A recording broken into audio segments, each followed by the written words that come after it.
Boa noite, pessoal. Vão entrando aí para darmos continuidade aqui ao nosso curso sobre as três primeiras moradas.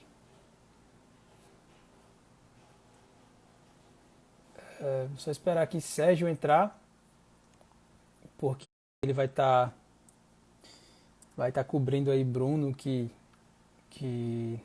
não pode estar hoje conosco aqui na live. E aí Sérgio vai estar se dispondo aí, né? A gente tinha avisado na última live, né, a vocês de que agora as lives ficaram sendo nas segundas e quintas, né? Porque o nosso amigo Sérgio aí tá possibilitado de continuar nesse mesmo rojão que a gente tava aí em 3 dias por semana, né? Mas aí hoje ele vai estar conosco aí substituindo o Bruno. E aí, tá me ouvindo direitinho? Tá tudo certo? Tô, Doug, tudo certo aqui. Tô só Tá me me escutando, escutando? tô me escutando um pouquinho aí no teu fone. Melhorou? Melhorou, bem melhor. E aí pronto, hoje nós estamos na nossa sexta live, é isso? É isso, né? Sexta live. Nossa sexta live, onde nós estaremos tratando do quinto capítulo do livro do Frei Maria Eugênio, né? O livro Quero Ver a Deus. Quinto capítulo este, que tem como título O Bom Jesus, tá? Então a gente vai estar conversando um pouquinho sobre esse capítulo hoje. E para iniciarmos, vamos invocar a presença do Espírito Santo, que nos ilumine, que nos guie durante essa live e que abra os corações de todos que escutarão. Em nome do Pai, do Filho e do Espírito Santo. Amém. Vinde, Espírito Santo, enche os corações dos vossos fiéis e acendei neles o fogo do vosso amor. Enviai, Senhor, o vosso Espírito, e tudo será criado, e renovareis a face da terra. Ó Deus, que instruísse os corações dos vossos fiéis com a luz do Espírito Santo, fazer que apreciemos retamente todas as coisas, segundo o mesmo Espírito, e gozemos sempre de sua consolação. Por Cristo, Senhor nosso. Amém. Ave Maria, cheia de graça, o Senhor é convosco. Bendita sois vós entre as mulheres, e bendito é o fruto do vosso ventre, Jesus. Santa Maria, Mãe de Deus, rogai por nós, pecadores, agora e na hora de nossa morte. Amém. Em nome do Pai, do Filho e do Espírito Santo. Amém. Boa Bom, noite, doutor. boa noite, doutor. Tudo certo, né? Tudo em paz, né? Bom, pessoal, eu e Sérgio vamos estar aqui então conversando um pouco sobre o quinto capítulo do livro do Beato Frei Maria Eugênio, o livro Quero Ver a Deus, cujo título deste capítulo é O Bom Jesus, tá? Eu vou até colocar aqui nos comentários, vou colocar aqui live 6, esse livrinho aí, O Bom Jesus, tá? Pronto, botei aqui o comentário, deixa eu só fixá-lo. Pronto, beleza. E aí, na live passada, onde discutimos o capítulo passado, a gente falava sobre oração, o que é oração para Santa Teresa, o que é oração para o Carmelo, né? E aí, na live, eu repeti algumas vezes, né, um resumo assim do que é oração para Santa Teresa, quais são assim os elementos necessários para a oração existir, né?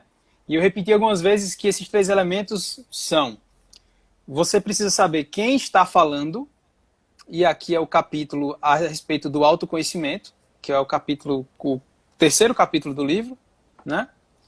Em seguida, você sabendo quem está falando, você tem que partir para saber para quem você está falando, que é o capítulo de hoje, né? Vamos tratar um pouco sobre isso, né? É o bom Jesus, aquele que estamos falando. E por fim, o terceiro ponto é o que você está falando, tá? Onde hoje vai ser também tratado um pouquinho aqui nesse capítulo do Frei Maria Eugênio. Então sempre tem que existir esses três elementos, pessoal. Você tem que estar consciente de quem fala, a quem fala e o que se fala. Esses três pontos sempre, né? Santa Teresa diz que se não houver esses três pontos, você não está fazendo oração. Então, uma oração vocal onde você, por exemplo, você pode até saber quem está falando, que é um miserável, falando para Deus Todo-Poderoso, mas você está jogando lá um Pai Nosso de qualquer jeito, sem prestar atenção nenhuma ao que se fala, você não está fazendo oração, você está jogando palavras ao vento, né? Então é preciso haver esses três pontos, né? O primeiro ponto, quem está falando, os meninos já discutiram na live retrasada, né? Sobre a questão do autoconhecimento, né? De você descobrir quem você é em Deus, né? Deixar que Deus te mostre. E Deus mostrando quem você é, você vai olhar para ele, e aqui já entramos no capítulo de hoje, né? Santa Teresa, ela coloca como sendo algo essencial para a oração, você ter diante de seus olhos o Cristo, tá? Então esse processo de autoconhecimento, ele acontece na oração, porque a oração para Santa Teresa é você olhar o Cristo, né? E você olhando o Cristo, você vai olhar nele, o que é que existe nele, que ainda não existe em você, ou seja, as virtudes que Cristo possui, que você ainda não possui, e você precisa adquiri-las. E você também vai olhar o que há em você que não há em Cristo. Ou seja, as suas misérias, as suas mazelas, os vícios que têm que ser corrigidos, né? Que não existem em Cristo, porque Cristo é perfeito. Então, você olhando para Cristo é como se você visse um espelho, né? Onde a sua imagem tem que refletir perfeitamente a imagem de Cristo. Então, você precisa obter coisas que você não tem e deixar de lado coisas que você tem, para adquirir o estado de homem feito, como vai dizer São Paulo. Então, acabei adiantando aqui, né? Que nesse passo aí do autoconhecimento, ele acontece na oração. E nesse passo da oração, você, para descobrir se você olha para alguém que te diz quem você é. Esse alguém que você olha, Santa Teresa vai dizer que é o bom Jesus, né? Então resumindo, né, o que vimos já na semana passada, né, na live passada, que oração para Santa Teresa, aquela frase que nós repetimos muito no Carmelo, né? Oração muitas vezes é estar a sós com aquele que sabemos que nos ama, né? Num trato de amizade, num colóquio de amigos, tá? Estar, porque oração não é falar, oração é estar na presença dele. Inclusive, então, já que a oração... Oi, fala. Inclusive, essa semana eu conversando com a irmã Tereza Maria e partilhando com ela sobre essas questões de oração, ela me disse, filho, faz o seguinte, pega uma palavra na Bíblia, nos Evangelhos, encontra Jesus e fica ali com ele.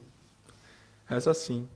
Então, Ficar, esse é o detalhe, né? Ficar com ele. Esse é o detalhe, galera. Esse é o ponto que eu estou batendo desde a live passada e que a gente vai bater aqui. Oração é ficar na presença dele.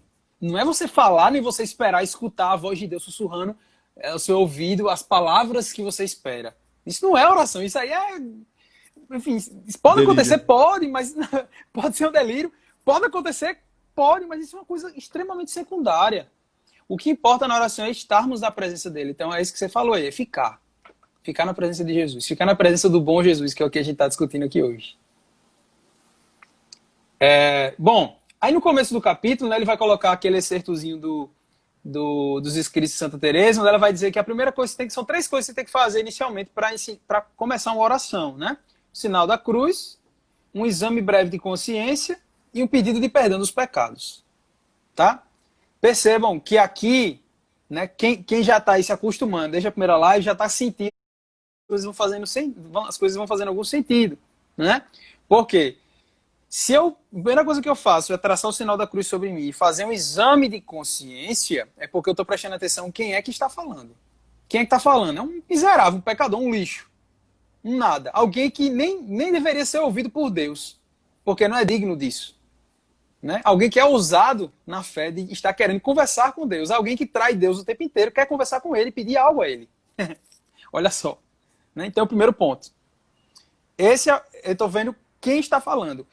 Vendo quem está falando, eu reconhecendo a minha miséria, entra aqui a virtude da humildade de Santa Teresa, né, que é perceber que tudo que há de bom em nós vem de Deus, e aquilo que vem de ruim vem realmente de nós, ou seja, aquilo que é nosso é só o que há de ruim, né? Porque somos miséria, somos lixo. E aí, observando quem eu sou, eu vou olhar para ele, o misericordioso, a misericórdia em pessoa, o Deus que é bondoso, o Deus que me esperou e que me espera, o Deus que deu a vida por mim. E aí eu peço perdão dos meus pecados. Então, eu já estou vendo quem está falando, e eu já estou pedindo perdão a quem eu sei que eu estou falando ali.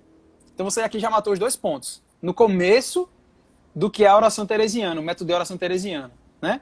Esse breve exame de consciência para você tomar consciência de quem você é e você tomar consciência com quem você está falando. E aí por isso daí surge o pedido de perdão, né? Pelos seus pecados. Como ela trata aqui, ela chama de... Já se sabe que a primeira coisa é fazer o exame de consciência, bem como a confissão, que é esse pedido de perdão, e o sinal da cruz. Tá? Então, aqui já fechamos dois elementos principais. Falta o terceiro, o que se irá falar, que é um pouco do que a gente vai tratar aqui hoje também. Vai lá, Sejão.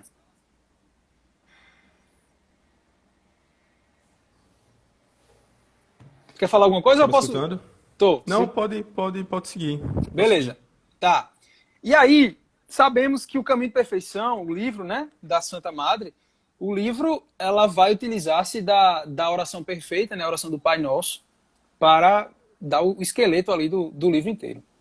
E veja que bonito é o Pai Nosso, né? O Pai Nosso é a oração perfeita porque é a oração que o Cristo nos ensinou a rezar. Né? Os discípulos, os apóstolos olharam para o Mestre, para Jesus e disseram: Mestre, ensina-nos a orar. Então nunca teve nada disso antes na Bíblia, né? Alguém perguntando a Deus como eu devo rezar. E Deus ali, a segunda pessoa da Trindade ali, né? Então, Deus, olha só que bonito, né? O Pai Nosso, minha gente, o Pai Nosso é um dos maiores gestos de misericórdia de Deus. Porque Deus, ele olha para a humanidade e ele ensina à humanidade o modo perfeito de se falar com ele. E ele ensina da sua própria boca. É um negócio muito bonito, assim, é uma condescendência, né, uma kenosis muito grande, assim, um rebaixamento de Deus muito grande. Deus, ele se rebaixa ao ápice de falar na nossa língua, pegar na nossa mão e nos ensinar como rezar. Né? Porque Jesus já falou outras vezes lá no Evangelho, né? Vocês não recebem porque vocês não sabem pedir. Né? E dentre outras parábolas e exemplos que ele deu. Então o Pai Nosso é uma oração perfeita porque saiu da boca do Filho. É uma oração ao Pai saindo da boca do Filho e que só acontece esse movimento Pai e Filho porque é o Espírito Santo, que é o amor que liga o Pai ao Filho. Né? E aí a Trindade fica ali evidente na oração do Pai Nosso. Então, olha só o que é o Pai Nosso, né? Santa Teresa ela vai compreendendo isso. O Pai Nosso, Cristo nos ensina que a oração perfeita, o método perfeito de rezar é rezar o Pai Nosso. Mas o que é rezar o Pai Nosso? Rezar o Pai Nosso é repetir as palavras de Cristo, que Cristo rezou. Então, qual é aqui a sacada assim, de Santa Teresa? Se eu vou rezar o Pai Nosso, que é a oração que Cristo me ensinou, eu vou rezar o Pai Nosso com Cristo. Né? Eu vou trazer Cristo à minha presença para rezar o Pai Nosso junto com Ele. Então, daqui a gente já tem o caminhar do que vai tratar o capítulo inteiro, né? Do livro aí do Frei Maria Eugênio. Porque, para Santa Teresa, a oração ela só é verdadeira quando você está realmente na presença de Deus. Porque a oração não é falar, a oração é estar. Então, ao passo que eu me coloco na presença de Deus, né? Eu até usei uma linguagem aqui que talvez facilitasse para algumas pessoas, ou talvez até dificultasse para outras, né? Eu disse, trazer Jesus à sua presença, né? Na verdade, ele já está, a gente já falou disso demais aqui, a questão da presença dentro de nós, né? Mas é você colocar-se na presença dele, né? Oi. É por isso que muitas vezes, em grandes momentos de deserto, de aridez dos santos, os grandes pastores, os grandes diretores sempre aconselhavam: olha, filho, se você está passando por algum momento de deserto, fique em silêncio com Jesus, porque pouco importa, inclusive, se as palavras são pronunciadas ou não. O que importa é ficar. Exato. É isso que importa. Exatamente. São João Maria Vianney tem um caso nesse sentido, que certo dia ele estava numa capela e ele notou que tinha um rapaz que adorava Jesus sempre em silêncio. E aí um belo dia ele foi perguntar: filho, como é a sua oração? E o rapaz disse: padre, eu olho para ele, ele olha para mim. Isso basta. É. Exato. Eu comentei isso, eu acho, na live passada com o Bruno, né? Quando a gente fala assim de trato de amizade, a oração é trato de amizade, isso não necessariamente supõe palavras, né? Porque às vezes amigos só olham entre si e já conversam ali com aquele olhar. Ou apenas o ato de você estar na presença daquelas pessoas ali que são suas amigas, por mais que ninguém esteja falando nada, aquilo ali já é um ato de compartilhar da amizade, de estar na presença do outro, né? Isso já é a coisa que mais importa, né? E aí, prosseguindo aqui no capítulo, né? Há dois pontos aqui principais de cara, assim, que a gente pode tratar aqui. O primeiro é a respeito que a Santa vai falar da necessidade de você ser sincero com Deus, algo que a gente já falou na live passada, né? Bom, se eu estou tratando com um amigo, e se eu estou trazendo o Cristo, e aqui entendam o que eu estou falando aqui do trazer o Cristo, né? A gente já falou anteriormente que é um colocar-se na presença de Deus, mas eu digo trazer o Cristo porque você vai rezar imaginando e criando na sua cabeça a imagem de que o Cristo está junto de você. Por isso que eu falo trazer o Cristo, né, para junto de si, exato. Não é que você é o bonzão e Deus vai vir ao seu encontro. Isso aqui acontece, claro, na Eucaristia, sabemos disso, né? Mas quando a gente tá falando aqui de oração em casa e tudo mais, eu falo do ato da mente, de se fazer, de imaginar o Cristo diante de você, o Cristo junto de você, trazer o Cristo para junto de si. Essa As é a potências da imagem. alma, é isso. Exatamente, exatamente. Então, você trazendo Cristo diante de você, você tem que tratar de simplicidade, né? Ela vai dizer, se estás alegre, imagina o ressuscitado, né? Ou então, se estás padecendo ou estás tristes, vede-o caminhando no horto das oliveiras, né? Então é muito essa ideia assim que é entre o segundo ponto, né? Que Santa Teresa ela pega muito a ideia da humanidade de Cristo. Santa Teresa ela se apoia muito na humanidade de Cristo, em enxergar Cristo nos atos humanos, né? Que ele praticava ali. Então, por isso que é uma coisa muito... Isso que Irmã Teresa Marete falou, né? A gente encontra Santa Teresa indicando isso também, né? Olhe os trechos do Evangelho, né? Os episódios do Evangelho, e se coloque lá. Quem faz isso de forma muito bonita é São José Maria Escrivá, né? Principalmente quando você pega ali as meditações do Santo Rosário, as meditações da Via Sacra, você vê que ele entra na cena de verdade, né? Então, isso é algo que Santa Teresa fazia muito. Ela se colocava na cena. Às vezes ela se colocava como alguém participando da cena no lugar de alguma pessoa ali da cena, né? Como aquela figura que ela gosta muito da samaritana, né?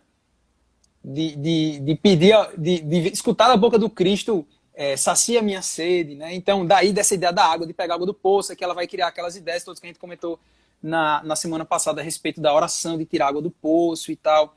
Então, Santa Teresa ela se apegava muito à humanidade de Cristo. Tá? Então, é por isso que ela, que era uma pessoa que tinha dificuldade de se concentrar, e ela falou isso muitas vezes, né? Ela se apegava realmente assim, a uma imagem, né? A um trecho de um livro. Ela nunca ia assim... É uma amizade, né? Eu não ligo assim para Sérgio sem ter um porquê. Simplesmente por ligar. Aí eu ligo para Sérgio, e aí, tudo bom? Tudo bom.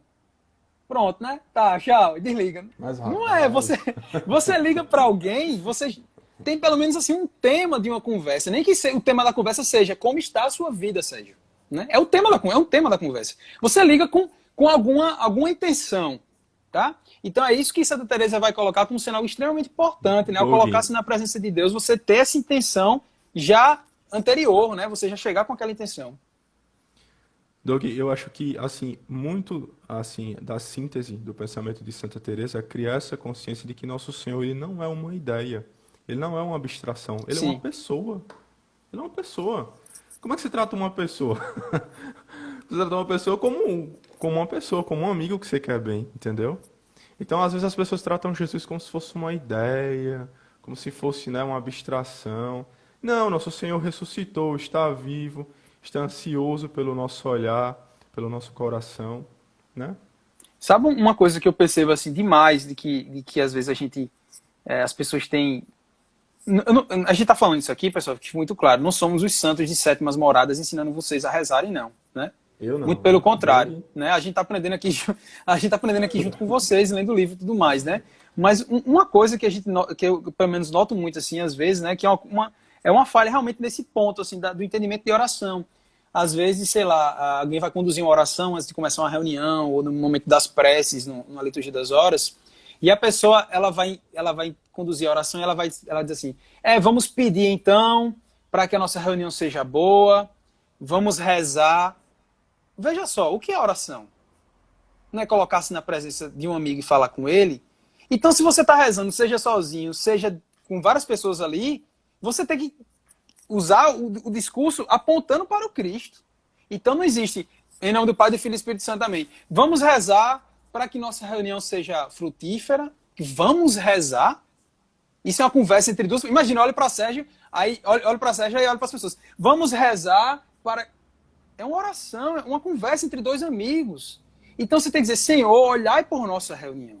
Você tem que falar para ele, porque você está na presença dele. Você traz a imagem do Cristo diante de você. Você olha nos olhos dele e diz: Senhor, olhai por nossa reunião para que seja frutífera.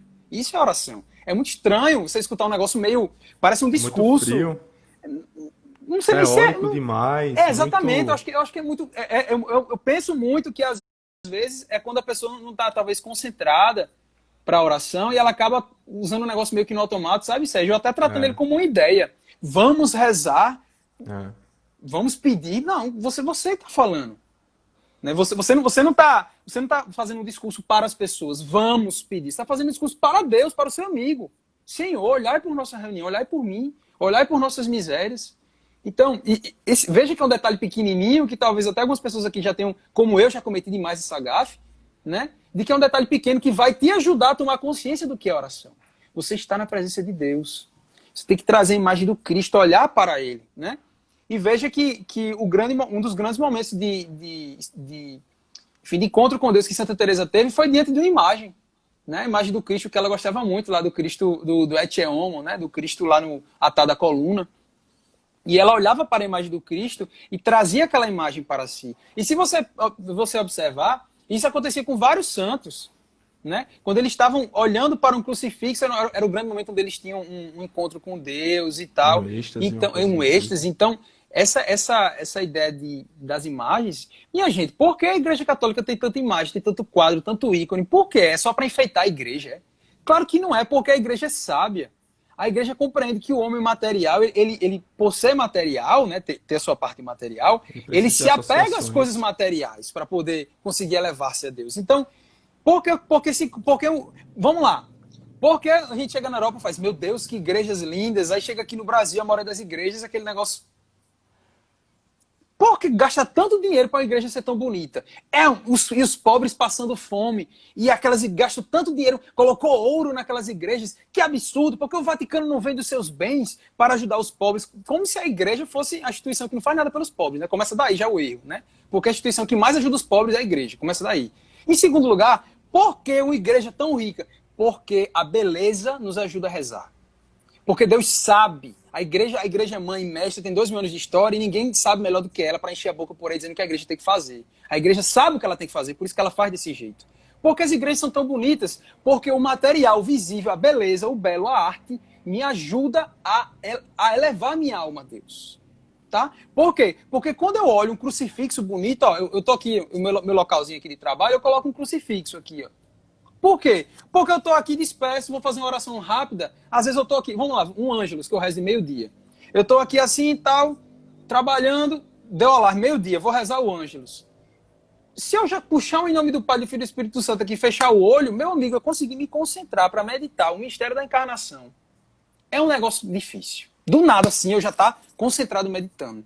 Então, por que eu tenho um crucifixo? Porque de vez em quando eu olho para ele, né, na hora de um Ângelus desse, né, o que me ajuda a me concentrar? Eu olho para o crucifixo, olho para Nosso Senhor. Né? Se eu tenho mais Nossa Senhora na hora do Ângelus, para meditar a Anunciação do Anjo. Olha que legal, entendeu? Então essas coisas materiais, Santa Teresa nos ensina muito, que são extremamente necessárias para nós. Elas nos ajudam São pontes. a formar esse nosso imaginário a respeito do Cristo, para a gente conseguir na oração trazer a imagem dele para olhar para ele, rezar, estar na presença de Cristo, rezar com Cristo. Essa é a ideia aqui desse começo do capítulo. Pode falar, fala aí.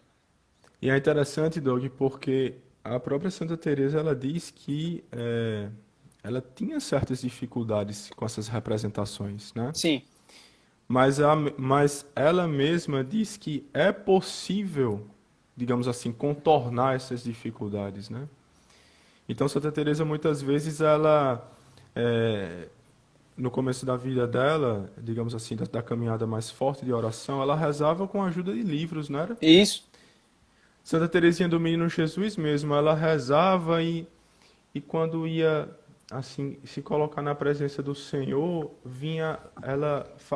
tinha aquele hábito de estar na presença de Jesus menino, do menino Jesus, da Sagrada Face. Então, todas essas coisas são pontes que elas são úteis e mais do que úteis, elas são necessárias para o nosso Isso. encontro com Deus. Porque, pessoal, nós somos seres humanos, nós não somos anjos, né? Nós precisamos de associações. Você vai rezar para nosso Senhor, mas você vai rezar como? Do vácuo, do nada, entendeu? Então, nós precisamos de associações. Então, isso que Doc falou, isso assim, às vezes as pessoas elas menosprezam, mas isso é muito sério, isso é muito importante. Essa Parece questão da coisa, Sérgio, de gente que é tipo sei lá, É, eu vou até usar o termo que muita gente acaba utilizando, que eu já escutei demais. Isso é coisa de gente do interior, povo que não entende é. direito, povo que não é letrado direito, sabe? Usa esse tipo de oração, de ficar olhando para uma imagem, rezar. Isso é coisa de gente que não compreende a fé direito. O povo vai usar esse tipo de argumento, né? E é engraçado que Santa Teresa É. fala exatamente isso. Porque ela já escutou da boca de muitos teólogos e místicos por aí fora, de que você se concentrar na humanidade de Cristo, ao invés de concentrar na divindade de Cristo, é algo de gente que está no começo, né? Porque, assim, de certa forma, a gente consegue encontrar isso por aí fora nos manuais de mística e de espiritualidade. Que, inicialmente, no começo da fé, você precisa meditar na humanidade de Cristo, né? O texto nos ajuda muito nisso, porque a gente medita muito a humanidade de Cristo, né? A paixão de Cristo, né? A via sacra, nos ajuda muito nisso. E aí, depois de um tempo que você vai crescendo na fé, né? Você começa, então, a meditar a divindade de Cristo, coisas mais elevadas, né? E algumas pessoas acabam caindo na soberba, porque já está num ápice ali, num ápice, digamos assim, né? Da vida de oração, meditando as coisas muito altas da fé, que eu vou meditar a humanidade de Cristo, coisa de quem está nas primeiras moradas ali, de jeito nenhum. E ela vai dizer que isso é uma armadilha diabólica. O demônio arma Isso é essa muito cilada para as pesado. Isso é pessoas, muito pesado quando ela né? fala que é uma armadilha diabólica. Exato. E isso serve pra gente, galera. Isso serve muito pra gente. Né? Não queira se achar o bonzão, o místico de sétima morada, que você não pode rezar olhando por uma imagem. Porque uma senhorinha do interior reza desse jeito, porque você é melhor que ela, porque você é mais santo que ela. Nunca se esqueça que as prostitutas nos precederão no reino dos céus. Nunca se esqueça disso. Então a gente tem que realmente baixar a nossa bola e compreender o que Santa Teresa nos ensina. Rezar meditando a humanidade de Cristo é algo que vai acontecer em todos os estágios da vida de oração. Quando você estiver nas sétimas moradas, ela que atingiu o matrimônio espiritual rezava, mesmo nas sétimas moradas, meditando a humanidade de Cristo, contemplando a humanidade de Cristo. Tá? Então, a gente não pode imaginar aqui que há um problema de você voltar para coisas rasas, digamos assim, como algumas pessoas interpretam. Né? Porque é o que eu conversava com o Bruno na live passada, Sérgio, que o povo espera da oração carmelitana. Eita, os meninos vão falar na live aí um jeito de eu rezar para eu virar místico e levitar. Eles vão dizer um bizu aí para como fazer isso. E quando chegou aqui, a gente disse, pode rezar de qualquer jeito. O que importa é você estar na presença e colocar a mão naquilo que você faz. Aí, desconstruiu o que o pessoal está esperando, talvez. Porque Santa Teresa é muito simples nesse ponto, né? Então, se o que importa é eu estar na presença, né, do Cristo, e esse ponto eu vou repetir 1 milhão de vezes, estar na presença do Cristo, trazer a imagem do Cristo para si, pegar na mão de Cristo para você rezar um Pai Nosso, né? Esse instante que você se coloca na presença dele, aqui não vai importar se você vai estar fazendo uma oração de contemplação ou uma oração vocal. Porque se você tem esses 2 pontos, está resolvido. Está na presença e colocou a mão naquilo que você está fazendo. Pronto. Esse é o resumo da coisa. Eu conversava com o Bruno numa das lives que, assim, tem gente que acha que a vida espiritual é um quartel, entendeu? Entende, Doug, o que eu quero dizer? Que acha que é assim, não, existe um conjuntinho de regras que eu vou lá, obedeço essa cartilha e aí, por causa disso, eu vou ganhando os progressos, os méritos e as honras. E não é assim, pessoal, entendeu? Por exemplo, o cara que não se dá bem rezando o terço, eu vou pedir para ele continuar insistindo no texto, mas de repente ele pega as Sagradas Escrituras, mergulha numa passagem daquela, então encontra o pessoal com o nosso Senhor. Então, gente, o Espírito Santo ele sopra onde ele quer, entendeu? Não tem como você colocar uma coleira no Espírito Santo. Uhum. Entende?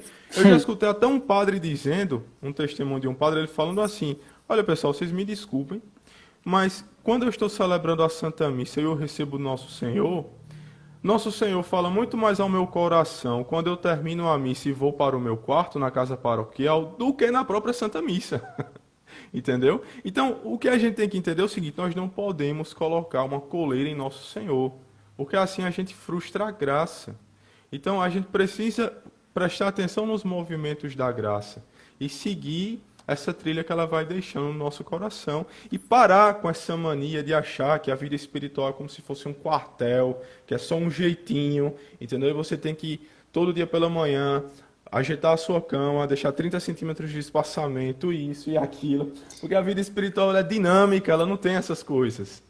O povo fica preso, às vezes, a esses manuais de espiritualidade, que vários santos fizeram, né? Porque os santos estão mostrando o jeito deles rezarem, não quer dizer que é o único jeito, né? E aí ele coloca uma ordem.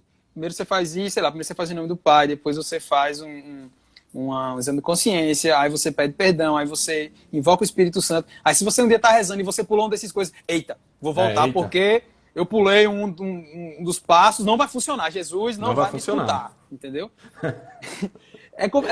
A gente complica o simples, né? Porque é muito simples a coisa, né? A gente discutia, falava disso na semana passada. Para Santa Teresinha, o que é oração? É um impulso do coração. Ela dizia que quando ela pensava em alguém que ela ama, ela já estava rezando por aquela pessoa. Tá? Então é uma coisa simples, né? Algo que acontece de forma muito simples, de forma muito espontânea, né? E aí, se a gente não trata a oração dessa forma, vai ser quase impossível fazer o que é discutido aqui no capítulo também, né? Que é a ideia de você, que a Santa Teresa fala nos escritos também dela, que é de você permanecer na presença de Deus durante o dia, após a oração, né? Que é o que a gente chama de o hábito da presença de Deus, né? Que os santos vão falar a respeito, né? Que é de você lembrar-se de Deus várias vezes durante o dia no que você está fazendo. Você pode utilizar-se de ejaculatório, você pode utilizar-se de uma imagem no seu local de trabalho, né? Tem algo muito legal que eu li, que São João Paulo II fazia, né? Como ele lia muito, toda nova página que ele abria, ele traçava o sinal da cruz na página. Eu achei sensacional. Então são coisas simples que vão fazendo a gente manter a lembrança de que Deus me habita e que eu estou na presença dele. Eu não só estou na presença de Deus quando eu faço em nome do Pai, do Filho e do Espírito Santo e começo uma oração, não. Eu estou na presença de Deus o tempo inteiro. Por quê? Porque ele me habita. Porque ele mora dentro de mim. Porque ele é meu amigo. Porque ele escolheu morar em mim como amigo. E porque ele me convida a entrar no salão real para encontrá-lo. E isso acontece o tempo inteiro. Então essas coisas pequenininhas ajudam muito. Tá? A gente teve muitas dificuldades no caminho, por exemplo, um irmão aqui comentou, botou aqui nos comentários, né, que talvez essa dificuldade das imagens e tal parta um pouco da influência protestante. Com certeza isso aconteceu, né? Basta ver a influência, as igrejas construídas nos últimos 50 anos. Você vê que a quantidade de imagens e de beleza que se tinha nas igrejas foi um negócio decadente, né? Então houve-se muita influência, infelizmente, né? E aí as pessoas acabam achando que a oração só vale quando diz assim, feche seus olhos. Pronto. Eita, os fogos aí. Feche seus olhos. Pronto. Aí você vai se acostumando. Eu só consigo rezar de olhos fechados. E aí, o que você me diz dos grandes santos místicos que rezavam de olhos abertos? E aí? O que você me diz de São Padre Pio de Petretina, que recebeu os estigmas de Nosso Senhor Jesus Cristo rezando diante do crucifixo, rezando o terço? Olha só que coisa mais de gente do começo da fé. Olha só como São Padre Pio era um cara, assim, igual aquele povo que não tem instrução nenhuma na fé, sabe? Rezando um tercinho, olhando para o crucifixo. Tem coisa mais comum do que essa? E fazendo uma coisa comum dessa, ele recebeu os estigmas de Nosso Senhor, nas mãos, nos pés e no lado. E aí? Doug, uma vez uma irmã franciscana, uma Clarissa, né, por assim dizer. Não, aliás, ela era capuchinha. Ela, conversando comigo, ela me disse o seguinte: filho, muitas vezes São Francisco de Assis, ele entrava em êxtase quando ele simplesmente abria os braços e rezava dizendo Pai. E quando ele dizia esse Pai, ele entrava em êxtase. Entendeu? Então, pessoal, é como a gente está tentando falar aqui, assim, se desprendam dessas coleiras, né, Doug? É como se a gente quisesse encaixar tudo dentro de bloquinhos, sei lá, divisórias, para que tudo fizesse um sentido, sei lá, de esquema perfeito, para a gente poder estar tudo muito bem encaixado, né? Mas não é assim, é uma coisa muito simples, tá? Principalmente quando a gente está tratando aqui das primeiras moradas, né? Porque é o nosso foco. Nas primeiras moradas, galera, rezar é difícil, demais. É tirar água do poço com os braços, tá entendendo? É muito difícil, muito. Muito Então mesmo. você tem que se aproveitar dessa dica de Santa Teresa de a gente se prender na humanidade de Cristo. Você tem que se aproveitar de uma imagem, de levar um trecho de um livro, né, que lhe chamou a atenção quando você leu, levar aquilo ali para a oração. Você tem que se utilizar desses artifícios, né? Veja só, Deus sabe tanto, né? Acho que ela comenta, eu não sei qual é a passagem, né? Ela fala alguma coisa assim, não somos, Santa Teresa vai dizer, né? Não somos anjos, pois temos um corpo. Né? Então a gente tem que se utilizar das coisas corporais, coisas materiais, para nos elevarmos, né? Deus sabe Santa tanto disso, minha Teresa. gente, tanto disso, tanto, que Deus instituiu os sacramentos. Você quer uma representação mais perfeita disso do que os sacramentos. Um sinal visível que aponta para uma realidade invisível. E o sacramento dos sacramentos não só é um sinal visível, como é uma comida, pão e vinho. Olha só como Deus sabe disso. Olha só como Deus compreende a miséria humana e desce, se rebaixa para poder nos alcançar de alguma forma. O ápice, a coisa mais perfeita que a gente tem na igreja, o Santíssimo Sacramento da Eucaristia, ele é uma realidade visível, que nós comemos. Tá? Sensorial. Meu amigo, olha só. Você mastiga o corpo de Cristo, você sente. Você não tem como dizer, eu não estou sentindo. Que você pode não acreditar, você pode achar que é um simbolismo, você pode ter dúvidas, mas você sente. Não tem como não sentir. Tá? Então veja que a coisa mais bonita que a gente tem na igreja se dá dessa forma. Então acho que não... Enfim, eu acho que essa foi o fatality. Não dá para discutir muito a respeito disso. Assim. A realidade é essa. Então, aproveitemos-nos, né? Dessas realidades materiais, das imagens, dos ícones. Eu gosto muito de ícone, eu gosto muito de rezar olhando para o ícone, né? Quando eu chego ali no Carmelo, no Carmelo aqui do Conde, né? Aqui perto de uma pessoa, né? Para quem está assistindo aí de fora, né? O nosso Carmelinho, onde a gente faz nossas reuniões. Quando eu chego e olho para aquele ícone da Labruna, né? De Nossa Senhora com o Menino Jesus no colo, eu fico ali, me demoro ali, rezo ali, né? Para mim é tão mais fácil olhar para aquele ícone e conversar e rezar a Nossa Senhora do que eu feche seus olhos. Agora reze a Virgem Maria. Para mim é muito mais difícil. Inclusive tu entra até em êxtase, né? Algumas vezes. Pense. Eu acho que foi sono, eu dormindo alguma vez, tu achou que eu tava em êxtase. Entendeu, minha gente? Então essas coisas ajudam demais, tá? Mas isso tudo para a gente dizer o quê? Que principalmente nas primeiras moradas, a gente tem que compreender que é difícil você ter uma oração assim, que você fecha os olhos e você já está ali conectado com Deus, sabe? Totalmente. É muito difícil. É oração penosa, né? A gente está na via purgativa. Então é sofrimento, é purgação. Então a gente tem que se aproveitar. Essa é a dica de Santa Teresa nesse capítulo. Aproveite-se da humanidade de Cristo, né? Você vai rezar. Eu gosto muito do livrinho, não está aqui. Eu gosto muito do livrinho para quando eu vou comungar. Se chama Menses Eucarísticos, né? Ele coloca uma meditação para antes da comunhão e um complemento para aquela meditação que você fez na hora da ação de graças. É muito bom porque ele traz imagens, né? Então você vai começando a trabalhar seu imaginário, você vai começando a abrir a mente assim para conseguir enxergar Cristo de formas distintas, que às vezes parece estranho, né? Olha só que coisa estranha para a gente que é homem pensar no matrimônio espiritual. Minha alma é esposa da alma de Cristo. E olha só, para mim, que sou casado agora... Diga-se de passagem. Olha só que coisa estranha para um cara casado. Eu sou casado com uma pessoa, mas minha alma é esposa da alma de Cristo. Então, é um negócio que pode doidar muito a cabeça de uma pessoa, porque você tem que ir formando o seu imaginário a respeito disso. Né? Então, São João da Cruz, quando escreve aqueles poemas belíssimos que a gente lê muitas vezes não entende nada, é por conta disso, porque a criação deles, a cosmovisão do povo daquela época é totalmente diferente da nossa. A gente teve muita coisa corrompida no meio do caminho, né? E infelizmente perdemos muito nesse meio termo, nesse passo a passo aí. Então a gente tem que ir trabalhando isso, né? É muito importante ir imaginando o Cristo ali em cada passo, como o Sérgio falou lá no começo, ali pega um trecho do Evangelho e se imagina na cena, né? Eu indico muito aqui para todo mundo ir atrás dos escritos de São José Maria Escrivá. Para mim, é um dos santos que melhor soube fazer isso, de se colocar ali na cena, de enxergar de forma muito clara a humanidade de Cristo e se apegar à humanidade de Cristo, né? Recentemente tivemos uma festa que aponta muito para essa realidade da humanidade de Cristo, que é a festa do Sagrado Coração de Jesus, né? Deus tem um coração. Tem coisa mais humana que essa? Tem coisa que aponte mais para a humanidade de Cristo? O coração de Deus. E é um coração ferido pelos nossos pecados. É muito bonito isso. Então a gente tem que se prender a essas coisas. Eu tô falando demais. Vai, Sérgio, fala um pouquinho aí. Só abrir um parênteses para dizer que muitos santos, na tradição da Igreja Católica, eles faziam o exercício de se encontrar com o Nosso Senhor nas Escrituras, mas especialmente no Cântico dos Cânticos, né? Sim.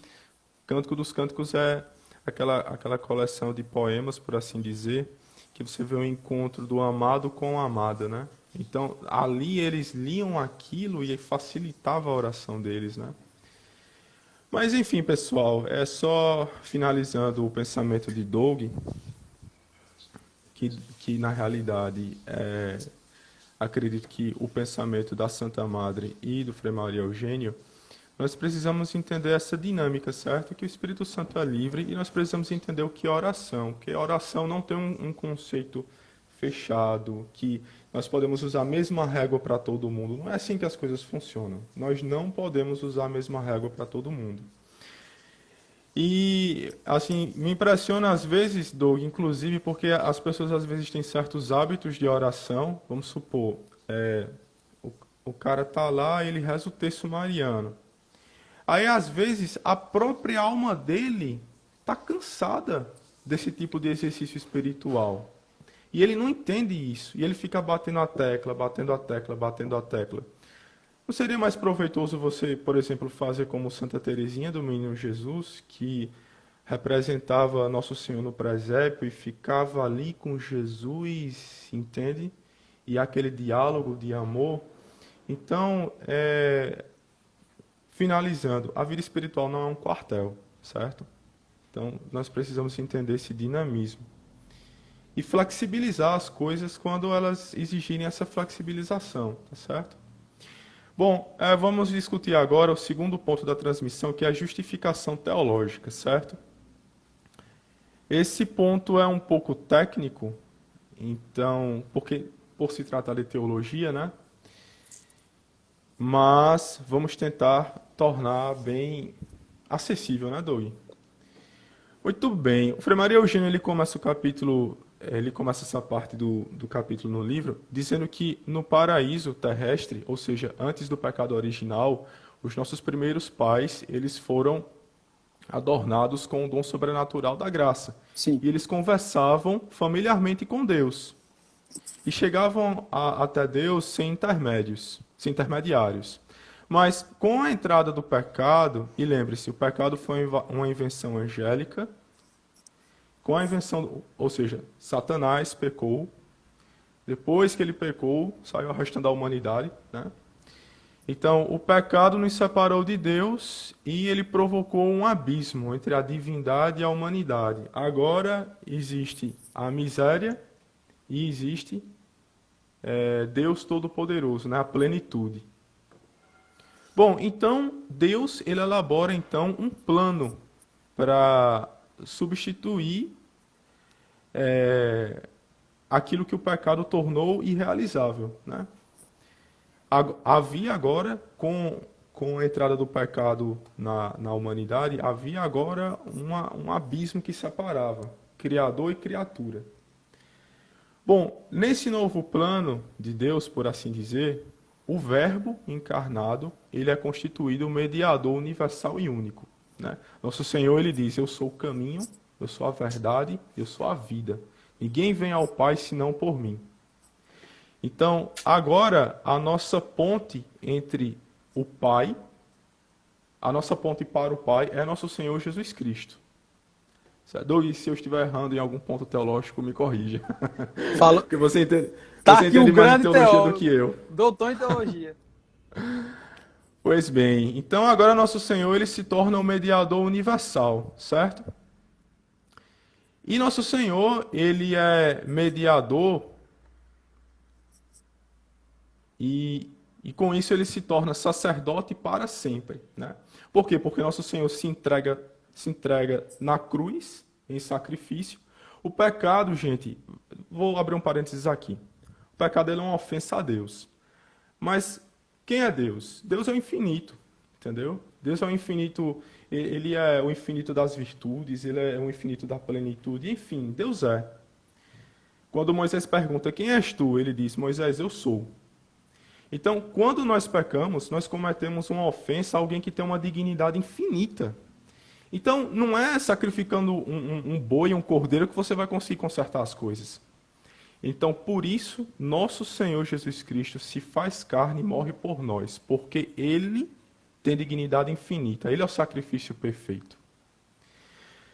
Pois bem, nosso Senhor se sacrifica por todos nós e, ao preço de seu sangue, nossa salvação é comprada, não é, Doug? Fomos curados por suas chagas. Suas chagas. Então, pelos merecimentos de sua paixão, nosso Senhor adquiriu o direito de distribuir todos os tesouros da sabedoria e da graça. E é de sua plenitude que nós recebemos. Todos os dons. Bom, para que a efusão da vida divina ela seja mais abundante, Jesus ele quis que o seu contato com a humanidade fosse o mais íntimo possível. E aí vem, assim, a gente não cansa de se espantar até onde Deus se rebaixa pela sua criatura, né? Até onde Deus se aniquila. Então, nosso Senhor, querendo ainda mais intimidade com sua criatura, ele fica escondido sob as aparências do pão e do vinho e se dá assim como alimento para a humanidade. Então, através do pão e do vinho, toda a graça divina penetra e se difunde em nossa alma, porque é Cristo vivo. Veja, quando a gente fala pão e vinho, vocês entendem, né? É nosso Senhor Eucarístico.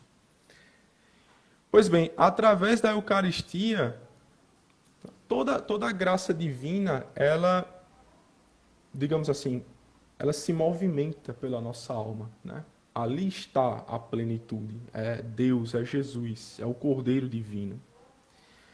Bom,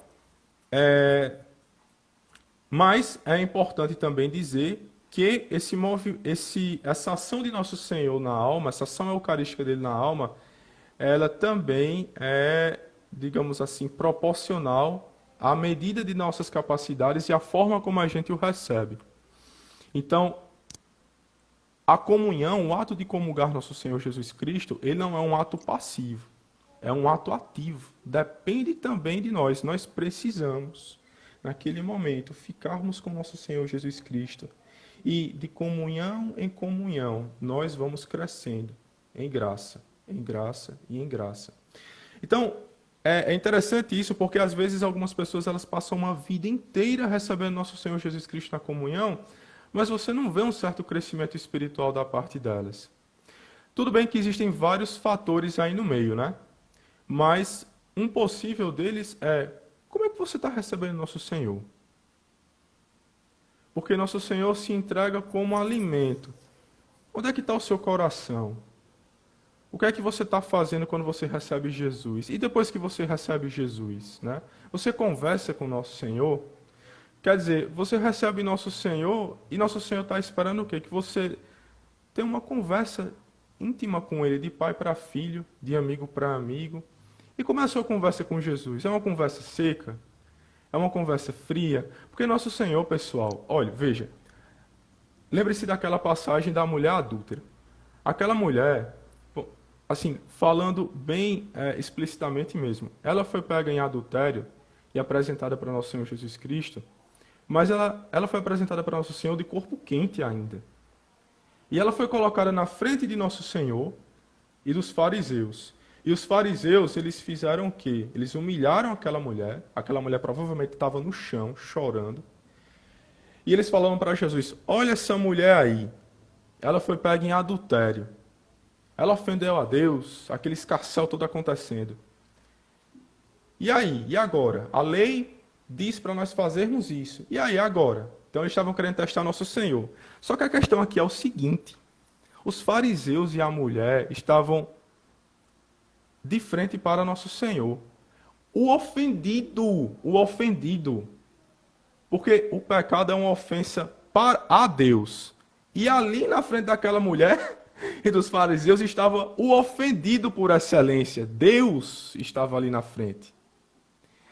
O que é que Nosso Senhor faz? Nosso Senhor se ajoelha. É engraçado o simbolismo das Escrituras nesse momento. Fica na mesma estatura daquela mulher, trocando olhares, olho no olho. E nessa troca de olhares, essa mulher com certeza ela deve ter tido assim uma efusão da graça no interior dela. E se converteu e se tornou santa, né? Somente. Se converteu, se tornou santa. E Doug, essa troca de ficou olhares até é a tudo. cruz, até os pés da cruz. Doug, essa troca de olhares é tudo, porque nessa troca de olhares, essa mulher conversou com Jesus. Essa mulher, Doug, ela abriu a alma dela para Jesus nessa troca de olhares, entendeu? Que é o que Nosso Senhor espera na Sagrada Comunhão. No nosso momento de comunhão, Deus espera que A gente abra a nossa alma, a gente converse com Ele sem máscaras, sem subterfúgios. Então é esse o tipo de diálogo que Jesus espera da gente. É esse o tipo de diálogo. Meu irmão, Deus não está querendo saber das suas misérias, não, meu irmão. Ele é a fornalha de amor. Ele queima todas as misérias no amor dele. Eu acho que era Santa Elizabeth da Trindade, eu não sei, que ela rezava assim: Deus, vem como um abutre e consome as minhas misérias. Então, meu irmão, as suas misérias, Deus vai consumir e Deus vai cuidar delas à medida que você se entregue a Ele. Talvez você não se liberte de algumas, porque Deus é quem sabe o que Ele vai fazer na sua alma. Talvez você precise de alguns calos ainda para que você não se torne muito soberbo. O espinho na carne de São Paulo, né? Você precisa de um espinho na carne de São Paulo, porque se Deus tirasse esse espinho na carne, talvez o carro tivesse ali a 100 por hora em direção ao inferno, né, Doug? Então, muitas vezes, mas assim, moral da história, não se prenda. Deus está esperando que você se derrame nele. E nesse derramamento, na comunhão, de graça em graça, de graça em graça, de graça em graça, Deus vai operando milagre. Porque a santidade, gente, é um milagre. A gente fala isso desde a primeira live. Um santo é um milagre. Sabe aonde é que você vai chegar tentando ser santo com suas próprias forças ou achando que esse negócio todo de espiritualidade, de oração... Aí, né? Sabe onde é que você vai chegar achando que esse negócio todo então é um quartel militarizado e isso e aquilo? Você vai parar num hospício, você enlouquece, você não tem condições de rezar como São João da Cruz, que o homem acordava pela manhã e a oração do dia dele era: Senhor, me dê sofrimento, porque eu quero sofrer por amor a vós. Eu não vou conseguir isso com as minhas próprias forças, não. Doug também não. Passa o dia se chicoteando. Não é assim que o negócio funciona. Não é assim. Na verdade, Então, tudo é ele, né? tudo é ele, tudo é ele. Até na parte agora que a gente está falando aqui dessas primeiras moradas, que é uma vida muito mais ativa, ainda assim é por graça dele. Né? Até quando você faz um esforço, caramba, eu vou fazer o esforço de rezar hoje mesmo sem vontade. Você acha que é você que fez alguma coisa. Na verdade, é Deus que te deu essa vontade interior de lutar contra aquela miséria ali para você cumprir aquela coisa. E nunca se esqueça que tudo que há de bom de nós veio de Deus. De nós só veio ruim. E o que me impressiona muitas vezes assim, a percepção que as pessoas têm, como se nosso Senhor Jesus Cristo ele não fizesse tudo de forma gratuita.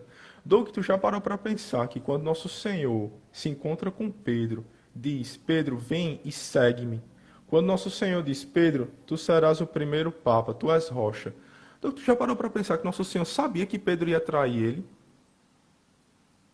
Nosso Senhor sabia que Pedro ia abandonar ele. Mas nosso Senhor ele não volta atrás. Nem voltou atrás antes da paixão dele, nem voltou atrás depois da paixão dele.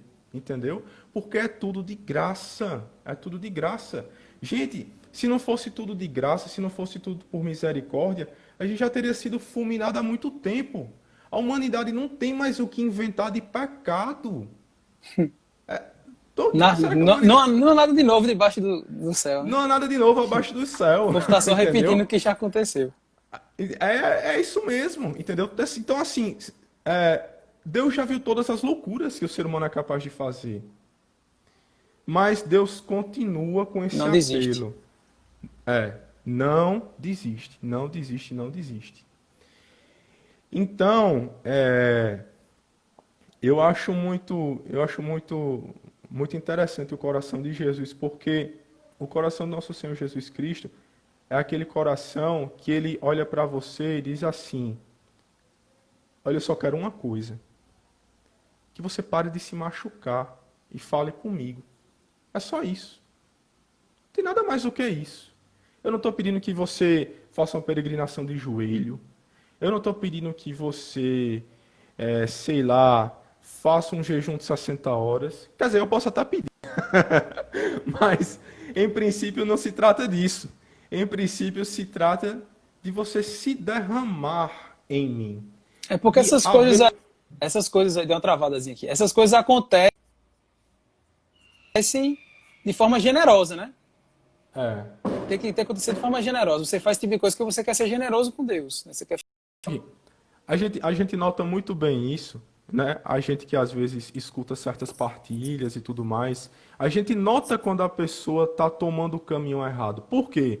Porque ela vai se tornando muito escrupulosa, vai se tornando muito moralista, vai se tornando muito puritana. Doug parece que a pessoa está vivendo num quartel, entendeu? Ela não está entendendo como é que a dinâmica da coisa funciona. É claro que assim, veja, ninguém está aqui querendo relativizar pecado, não é isso não, viu?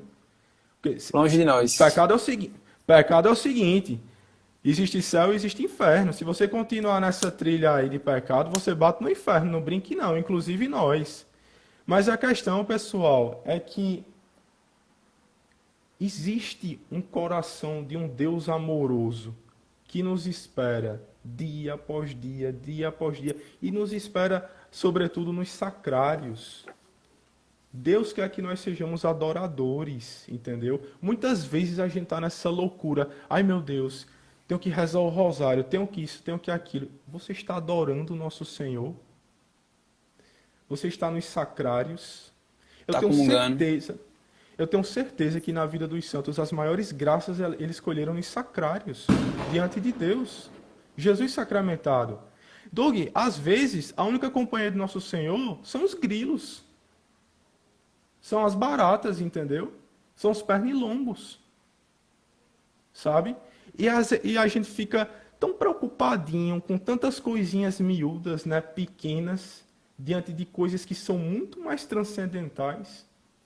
Então, o Frei Maria Eugênio, nessa parte da justificação teológica, ele toca nesse ponto dos sacramentos e, sobretudo, da Eucaristia.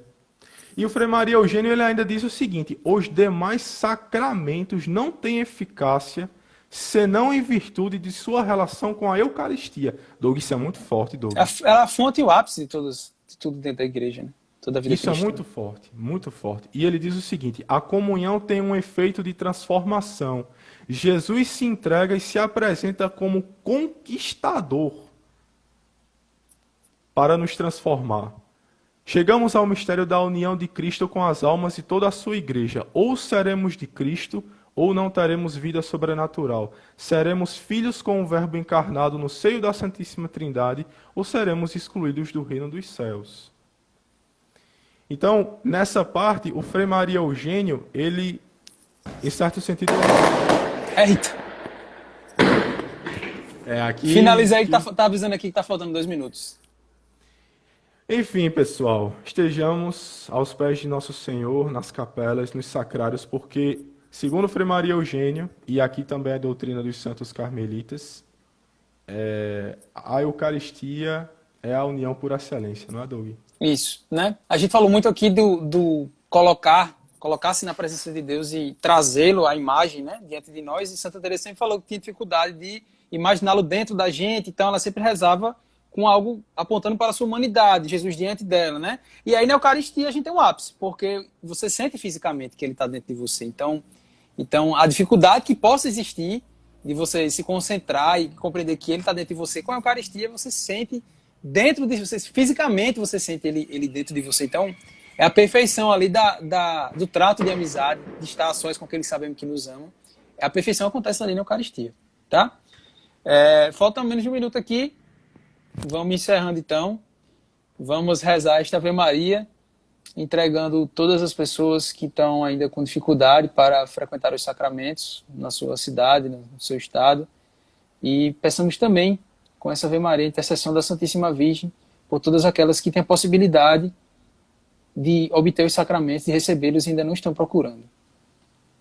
Ave Maria, cheia de graça, o Senhor é convosco. Bendita sois vós entre as mulheres, bendito é o fruto do vosso Jesus. Santa Maria, Mãe de Deus, rogai por nós, pecadores, agora e na hora de nossa morte. Amém. Em nome do Pai, do Filho e do Espírito Santo. Amém. Valeu, Sérgio. Fica com Deus. Doug. Um abraço. Fica Pessoal, com Deus, até quinta-feira. Tá? abraço. Quinta-feira a gente se encontra de novo. Um abração. Tchau, pessoal.